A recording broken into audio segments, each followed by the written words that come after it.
Hello everybody and welcome back to my channel. Welcome back to another Mental Health Mondays. So in today's Mental Health Mondays I really wanted to discuss the concept of finding yourself after mental illness has led you to a breakdown or you've had a crisis, and how you can rebuild yourself as a person. Because I touched on a concept in my last video which was basically saying that a lot of people find that they want to go back to who they were before they had this breakdown or this crisis or mental illness stole their current life away from them. They wanted their old life back, and I just kind of said in the video, well, let's not think of it as going back to the old you. You want to actually take that old you and rebuild it and make it so that it won't have another mental health breakdown, or that it will be more resilient to it. So I asked on my Instagram, if you don't follow me already on Instagram, follow me on Instagram. I literally, every video is discussed on my Instagram, so please do go and follow that if you are interested in being part of any of my future videos. But yeah, so I asked on my Instagram for any like questions or how people felt towards this. So basically today, in today's video, it's just going to be a discussions based video. It's going to be part my experience, part what you've said on Instagram, and just dissecting really the concept of rebuilding yourself after having a mental health crisis, or after mental illness has stole your life, which is a very common term used when describing how mental illness has damaged you to a certain extent. Hey, this is future Marie coming in and just dabbling her toes in. I just want to say that if you have any comments or experiences with this, please comment them down below, because I think having a discussion based video, it then is brilliant when we have in the comments people sharing their experiences and how it either helped or hindered them, and like what they did, because obviously we have a large community going on right now. If we can engage with one another, then we'll be able to help one another and learn new things. So yeah, peace out. So when I was a bit more poorly, I used to always I would always look back on my previous self and my previous life and just idolize it so much. I was like, I want to be that person again. I miss being that Marie, like that funny Marie, that like cheeky Marie. Like I wanted to be her again. And this was when I was like 17, and I didn't want to go back to being like a 16-year-old me. I wanted to go back to being like a 13-year-old me. And then like this is where like in my brain I started to think, that's really fucking weird. Like, why would you want to be 13 again? So then after that I felt very hollow and very lost and very uncomfortable by the fact that I felt mental illness had stole my identity basically. And to feel that way is so, it makes you feel so naked and like vulnerable and weak. So I felt weak as a person. I felt like I wasn't strong enough, that mental illness had basically, like, if this was me, mental illness had done that to me and had won almost. So yeah, that kind of happened when I was 17, 18, and I didn't consciously try and make the effort to find who I was as such. Instead I consciously made the effort to just moan about the fact that I didn't know who I was. I very much used to take people's personalities from them, not in like a really like gonna take your personality, but like in like a, if they liked something, I was like, okay, well I'll like it too. And if they're like, if they're gonna do or wear something, I'll be like, okay, I'll do and wear that too. Just because I didn't feel like I had any of my own thoughts and feelings. So yeah, basically I felt very hollow for a very long time, and I think that's the best way to describe it, is feeling hollow, feeling like a shell of your old self. It took me a very long time to actually engage with myself and really almost speak to myself and sit myself down and think, who am I? Or more importantly, who do I want to be? So from Instagram, I'm just gonna take a few of the questions and we're gonna just see where it leads us, if it leads us on a different passage. Yeah, so one of them is a really good one, and it says, how to start to detach yourself from your mental illness, move on in order to find yourself. I think the word detach is so important. A lot of people, including myself I think, fall into the trap of letting your mental illness become your identity and become everything that your life revolves around. And as someone who did YouTube videos about mental health for a long time, there was a bit of what was the word? Like resentment I had towards making mental health videos, because I felt that everything in my life revolved around mental health, like conversations with my parents, conversations with my clinical nurse, therapy, like medication. I just felt like everything was so all-consuming about mental health that I didn't even have room to find out who I wanted, because it was just taken up by this massive fat mental illness that we want to literally dislodge and yeet into next year. Not into next year, yeet into a black hole. So I think the first stages of detaching yourself from your mental illness is by genuinely viewing your mental illness as something separate to you.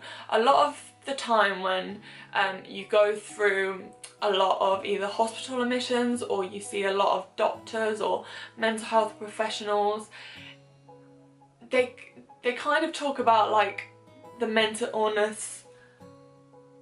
They don't talk about the mental illness and you being two separate things. They just clump you all together into one thing, because it would be quite weird if a doctor was like, you and BPD, like that would actually, to be honest, saying it out loud it would make sense, but I feel like some people wouldn't understand it. I think the first stage is by literally in your mind viewing yourself. So like do this, close your eyes and you view yourself, and then you zoom into your little self. You better be closing your eyes, and you see your head, and then you can see inside your brain. I'm gonna open my eyes now because I think I've kind of I'm not very good at that, so we'll just move on. So you see your brain and you see your mental illness as a separate part, and with that I think it's just, because I get this kind of image of, when I think about myself, I think about myself in like different layers. So I have my YouTube layer, and then I have my by myself layer, I have my job layer, I have my mental health, my mental illness layer, I have my friends layer, and they're all like, they all like come together to create me. And what I do is, within all those layers, it's like a file folder. You know, one of them things where you open it up and it's got loads of like slats. You just want to grab the mental illness part of you and just flick it away. Or at least take it apart and maybe maybe instead of friends, sorry, I'm using such like imaginative analogies, but where was I? Yeah, let's take that portion of you and Mom, can you turn it down a bit, please? Mom? Mom? She can hear me. Mom! Mom! Call me. Yeah. So we are gonna take this mental health part of us and we're gonna have a look at it. And we're gonna give it a little shake. We're gonna take away and we're just gonna see what we can see in that. And for me, what I...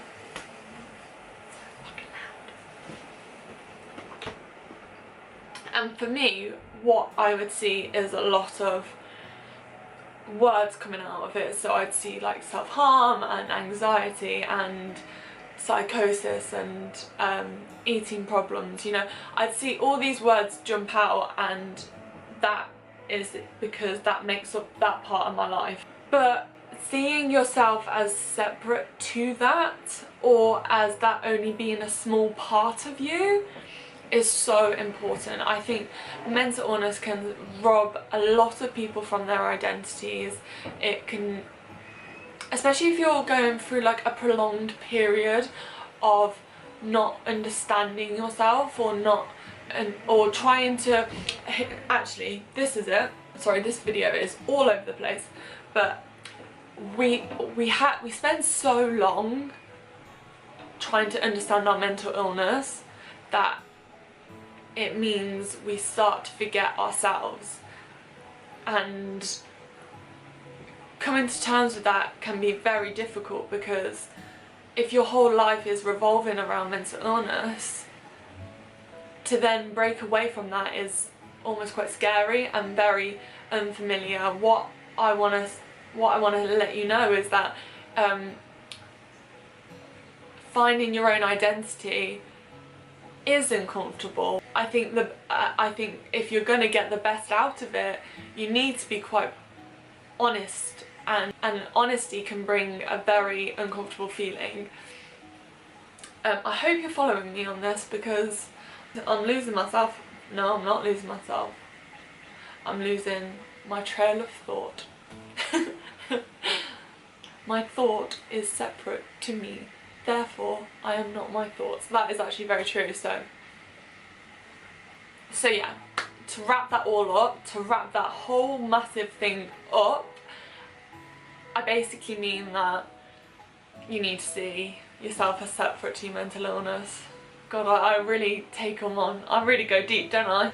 Okay, so someone else has said, I literally can't find it, but it was something like, don't think of it as looking back, choose to reflect instead and take away the positives.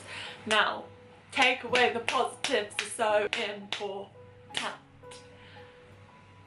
I found through a long time in recovery that taking away the positives of every situation is very tricky.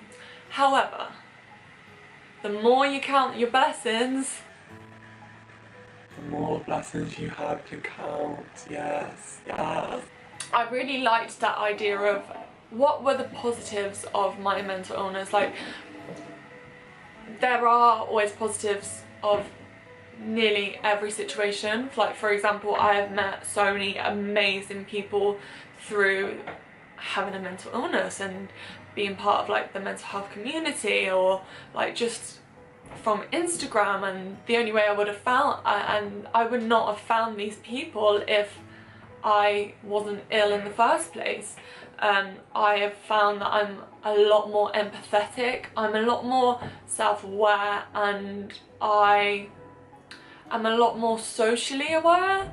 I like say for example, if I saw someone talking to themselves when I was 15, I'd be like, oh my god, no, like, what fucking way. Like, honestly, That's what I would have said, that's what I would have thought. But now I'm like, obviously that person is not well, or just something is not going right for that person, and I'm not gonna feel, and it's not about like feeling sorry for that person, it's just being aware that they are a lot more vulnerable than you.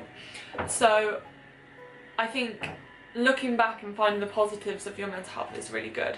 Another thing a lot of people have said is to view yourself as hollow, and I like that because it's like mental illness has taken away your previous self. And okay, I've got another imaginative analogy. Right, so if we view ourselves as hollow because mental illness has stole everything from us, we then go through a lot of different situations which makes us grow as a person. It makes us expand. So if we tried, so even if we wanted to, even if we tried to take back that old self and put it in our hollow body, it wouldn't fit anymore, because you're bigger than that now, and you're more, and you've grown.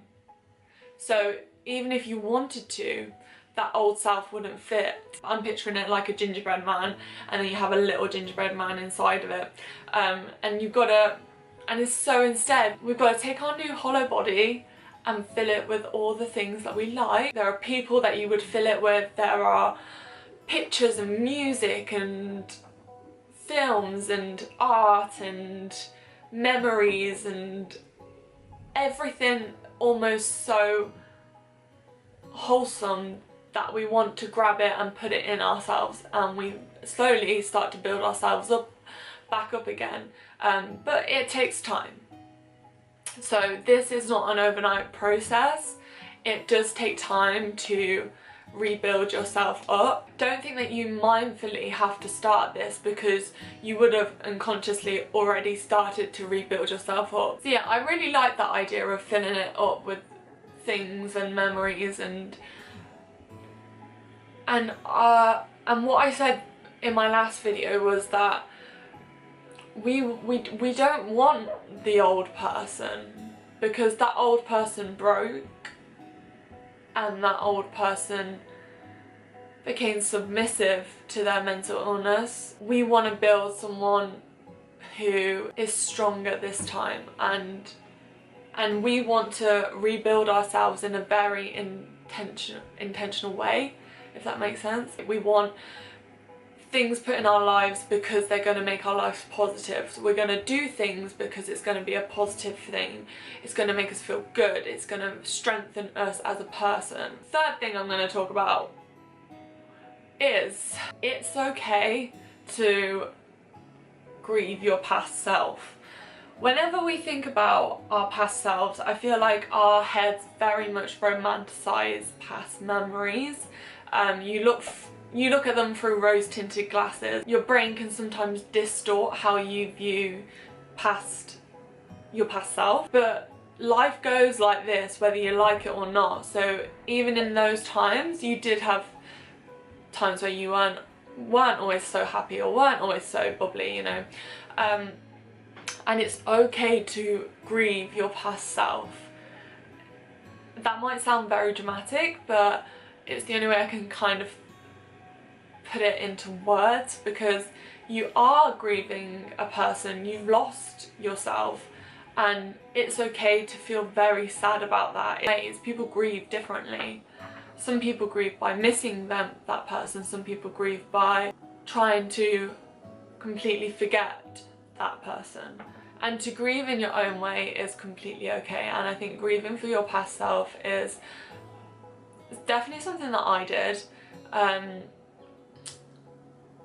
It used to make me feel so empty when I did it, but like I said before, there are going to be times where you do feel uncomfortable and you do feel like things are changing, and that's hard, because I think a lot of us find change so difficult that when change starts to happen, we kind of go like that and be like, nah, I'll just stay where I am, like I'll just stay sad because I know how to feel sad. Like happy, I don't know how to feel happy, so we're not gonna do that. No. We're not gonna jump at being happy. We're gonna expand ourselves and eventually envelop happiness. Like we're not, what's that phrase that I always used to say? We're not jumping out of our comfort zone, we're growing it. And I really like that phrase. Always stuck with me. Okay, and then the final thing I just want to touch on is how to actually build your new self. And this is where, like, I want to talk about talking to yourself. Now, I know people say it's crazy to talk to yourself, but I don't agree. I think it's not crazy to talk to yourself, it's only crazy to start answering yourself. But we're gonna go crazy. On this channel, what do? We go crazy till we see the sun. So we're gonna start answering ourselves. We're gonna ask ourselves questions, and we're gonna take the time to sit with yourself and ask yourself these questions. Ask yourself, that's what I remember. Ask yourself, who do you want to be?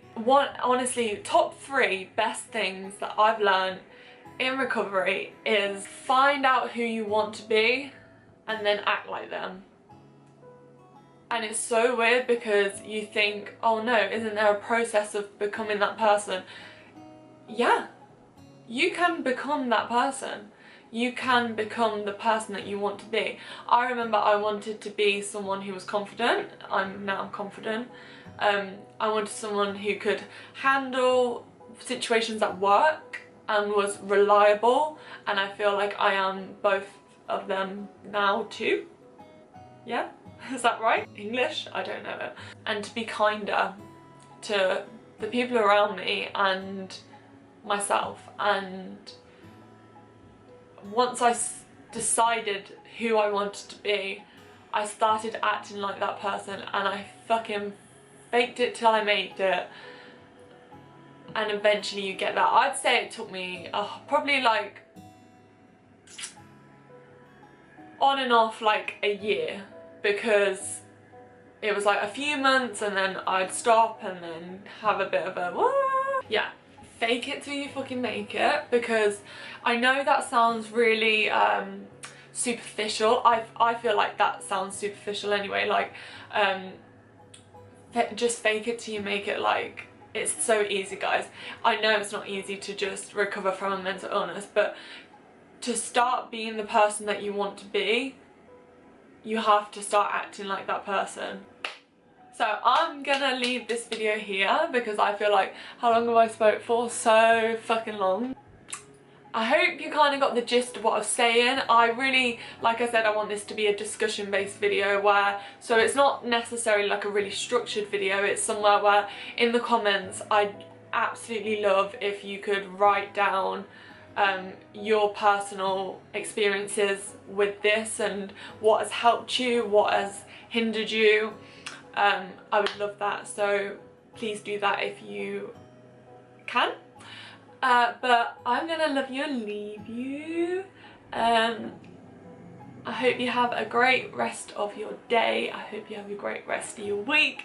I hope you have a great rest of your life.